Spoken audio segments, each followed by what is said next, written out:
General anesthesia in heart disease. Pathophysiology. Assessment of fitness for anesthesia involves understanding the effects it has on cardiovascular physiology, the direct effects of anesthetic agents and the effects of artificial ventilation as well as the effect of surgery. Anesthesia tends to cause hypotension, reduced preload, hyposemia, hypercapnia, acidosis. Patients with congenital cyanotic heart disease or pulmonary hypertension are at particularly high risk from general anesthesia.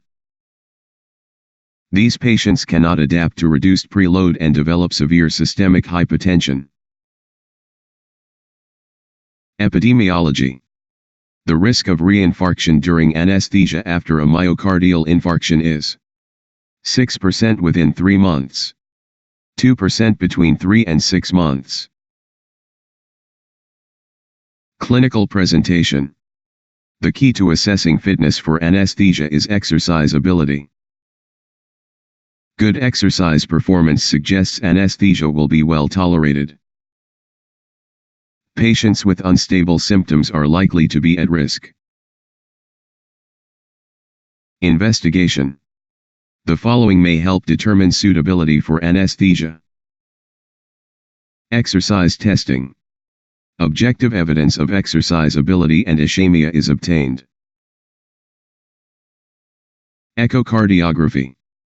This is unlikely to be of routine help. Patients with severe left ventricular impairment and good exercise tolerance are likely to have a good outcome from anesthesia. Patients with suspected aortic stenosis should have echocardiography, as the risk of complication with general anesthesia is high. ECG. A history of syncope and evidence of trifascicular block indicates the need for permanent pacing.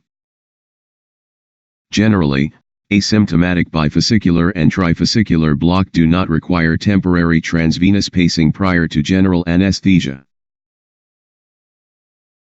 Coronary angiography.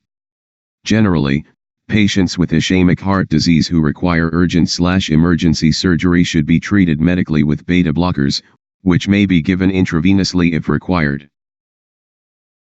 Revascularization prior to non-cardiac surgery has been shown to carry a higher risk than medical treatment with beta blockade. There is a high risk of fatal stent thrombosis within the first 4 weeks after percutaneous coronary intervention, PCI. Patients undergoing emergency surgery soon after PCI should continue antiplatelet therapy. NB. The following identify patients at high risk when undergoing surgery under general anesthesia. Myocardial infarction within the last 6 months. Congestive cardiac failure. Aortic stenosis. Age greater than 70 years. Undergoing emergency operation. Metabolic abnormality. Congenital cyanotic heart disease. Pulmonary hypertension. These patients should be managed postoperatively in a high-dependency unit with invasive hemodynamic monitoring. Close liaison between surgeon, anesthetist, and cardiologist is vital.